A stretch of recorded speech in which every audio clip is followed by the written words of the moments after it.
Well, Matthias Pierre is Haiti's former elections minister and joins us now from Haiti. Mr. Pierre, thank you very much for making the time for us. This gang violence in Port-au-Prince, how bad is it?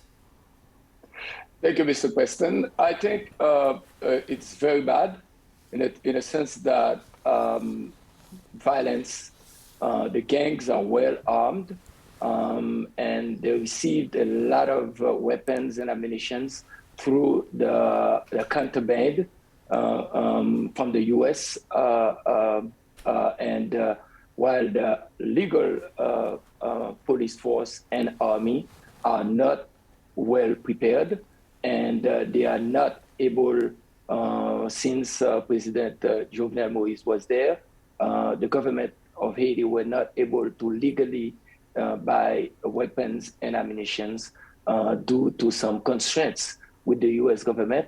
Now we have a situation where the gangs are well and better equipped than the legal forces, so they control most part of the country, and particularly the capital of Haiti.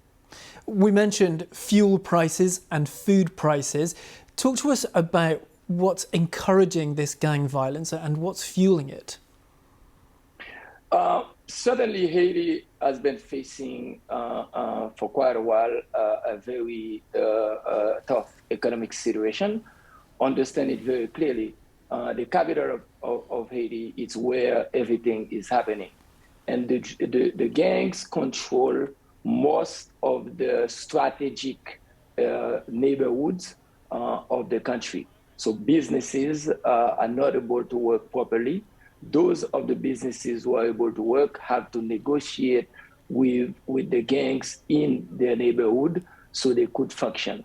So you have a decline of the business of businesses in the country, decline of job creation, and certainly you have the country facing a major issue.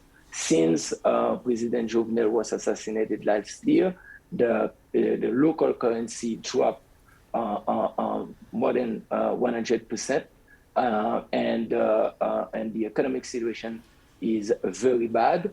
And today, the country is in a food crisis, gas crisis, and certainly fuel problems.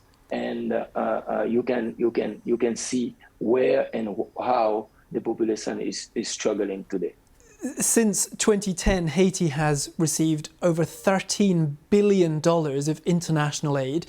There are widespread accusations that the government hasn't handled this aid properly. There's been corruption and mismanagement. You used to be a part of that government. Are those accusations fair? I think if you read the report from Paul Farmer, who was the deputy to President Clinton in managing those funds, the government of Haiti were never in charge of managing those funds.